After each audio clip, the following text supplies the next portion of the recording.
শিল্পী হইল গিয়ে একটা ফুল। শিল্পীদের কোনো দল করা উচিত না। আমাদের ডক্টর মোহাম্মদ ইউনূস সাহেব প্রধান উপদেষ্টা, সে দেশটারে আবার সুন্দরভাবে সাজায় দেখ, তাদের নেতৃত্বে আমরা চলি, তাদেরকে নিয়ে আমাদের কোনো কথা বলা উচিত না। সে ক্ষমতার অপব্যবহার করছে কিনা আমি বলতে পারি না ভাই। গণনৈতিক তারা হইল গিয়া আমাদের সেক্রেটারি ছিল, সে আমাদের জাহিদ ভাইও সেক্রেটারি ছিল, তারপরে এই যে এখন দীপজল ভাই সেক্রেটারি, তাদেরকে নিয়ে আলোচনা আমাদের শিল্পীদের করা উচিত না। কেন? তাদের নেতৃত্বে আমরা চলি, তাদেরকে নিয়ে আমাদের কোনো কথা বলা উচিত না। বর্তমান যে সমিতি নির্বাচিত হওয়ার পরে তিনি প্যাড ব্যবহার করে তিনি যে ছাত্র যে আন্দোলন করেছিলেন সেটার বিরুদ্ধে উনি কথা বলেছিলেন, এটা কি উনি করতে পারেন কিনা? নিপুণ যদি সেটার বিরুদ্ধে কথা বলে থাকে, ছাত্ররাই ভালো জানে, আর যাদের বিরুদ্ধে কথা বলছে তারাই তার বিচার করব। সেটা তো আমরা কোনো বিচার করণের রাখি না। আমরা জানি আমাদের শিল্পী, সে শিল্পী হইল গিয়ে একটা ফুল, ফুলের মতো। তার হইল গিয়া মনটা ফুলের মতো। সে মামলা খাইছে, হয়তো দেখা গেছে ফেরদৌস ভাই আওয়ামী লীগের একটা এমপি হয়েছিল, আর ভোট হয় নাই তো। ভোট হইলেছে না নির্বাচন, আর যদি ভোট হইতো, সুস্থ ভোট হইতো, সে নির্বাচিত হইতে পারতো। অনেক কলা গাছ দাঁড়া করাই দিল তো পাশ হয়ে যেত। এরকমই তো ঘটনা হয়েছিল, আপনি দেখছেন, আমি দেখছি, সবাই দেখছে।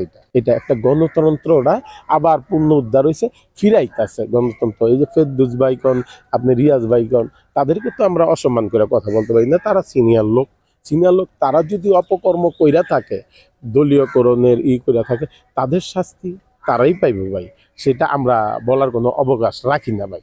তাদের নিয়ে আলোচনা আমরা না করলেই ভালো হয় আর কি। এটা হইল গিয়া নৌকার নমিনেশন পেয়ে গেল, তারা হইল গিয়া ওই যে কিছু কিছু নির্বাচনী প্রচারণায় গেছে না, নির্বাচনী প্রচারণায় গেছে, সবাই তো গেছে নির্বাচনী প্রচারণা। আপনি দেখছেন না, ক্যামেরা হলে তো আপনারাই দৌড়াইছেন। এই তানিয়া তুনিয়া সবাই তো গেছে, অরুণা বিশ্বাস টিশ্বাস, তারা সবাই গেছে। যারা আওয়ামী লীগ মাইন্ডের লোক তারা গেছে। আর মনে করেন তারা ভোট চাইতে গেছে, যেমন বিএনপি করলে বিএনপি মাইন্ডের লোকেরা গেছে, এইভাবেই আর কি চলছে। এখন মনে করেন ভাই, আমরা চাই দেশটা সুন্দরভাবে চলাফেরা করুক। আমাদের ডক্টর মোহাম্মদ ইউনূস সাহেব প্রধান উপদেষ্টা, সে দেশটারে আবার সুন্দরভাবে সাজায় দেখ, আমাদের সিনেমার অবস্থাটাও ভালো আসুক। এবং সিনেমার অবস্থা আমাদের ভালো না, আমরা কিন্তু আসলে ভালো না। সিনেমায় কাজ কাম কম, আমরা অনেক মোট কথা কষ্টে আছি, কিন্তু আমাদের কষ্টটা কিন্তু মানুষের বুঝাইতে পারি না, আমরা বুঝাইতে চাইও না। দরকারটা কি বুঝাম ভাই? আমি আপনার কাছে যদি আমার দুর্বলতাটা বলি, তাহলে তো আমার দুর্বলতাটা আপনি জানা গেলেন, জানার দরকার নাই তো। আমি আলহামদুলিল্লাহ ভালো আছি, আল্লাহর রহমতে, আল্লাহ আমার ভালো রাখছে। শিল্পীদের কোনো দল করা উচিত না, কিন্তু মনে মনে সে কিন্তু একটা দল করে। যত কথাই বলেন, মনে মনে একটা দল করে, কিন্তু ফ্ল্যাশ কইরা যে মানুষের সাথে খারাপ ব্যবহার করে। যেমন আপনি ক্ষমতায় আছেন, আপনি ক্ষমতায় থেকে আরেকজনের আপনি দমানের লিগা আপনারা মারবেন, কেস কামারি দিবেন, এটা করা উচিত না। এই যে আজকে যদি আপনি মারবেন, কাটবেন, করবেন, পরে আপনি ওই দল ক্ষমতা এলে তো আপনার এই ধর্ম ভাই। সবাই সবার জায়গার থেকে ক্ষমতার অপব্যবহার করেন না। যে যেরকম ক্ষমতা আছে ভাই, দেশটারে ভালো করে আপনারা ভালোবাসা। এই দেশটা আমাদেরই ভালো রাখতে হবে। বাংলাদেশের মানুষ, আমরা সবাই বাংলাদেশের নাগরিক, সবাই ভালোভাবে চলবো।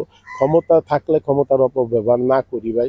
ক্ষমতার অপব্যবহার করলে এই যে দেখছেন, যেই নজিরবিহীন ঘটনাগুলি দেখতেছেন, করে মানুষ উড়াইতেছে, আপনার সাইডের থেকে মানুষ থাপ্পড় মারতেছে, লাত্তি মারতেছে, ডিম মারতেছে। কেন মারতেছে? সে অন্যায় করছে দেখতে মারতেছে নাকি? সে অন্যায় না করলে তারা মারতে পারতো ভাই। সেই জন্য আমরা চাবো যে সবাই মিলে আমরা আবার দেশটারে নতুন কইরা ডক্টর ইউনূসের মাধ্যমে, তার মাধ্যমে দেশটা আবার সুন্দরভাবে সাজায় দিই, আমরা গণতন্ত্রটা ফিরা পাই। সংবাদ, ফিচার ও অনুষ্ঠানের জন্য ভিজিট করুন সংবাদ প্রকাশের ওয়েবসাইট এবং যুক্ত থাকুন ফেসবুক পেজ ও ইউটিউব চ্যানেলের সঙ্গে।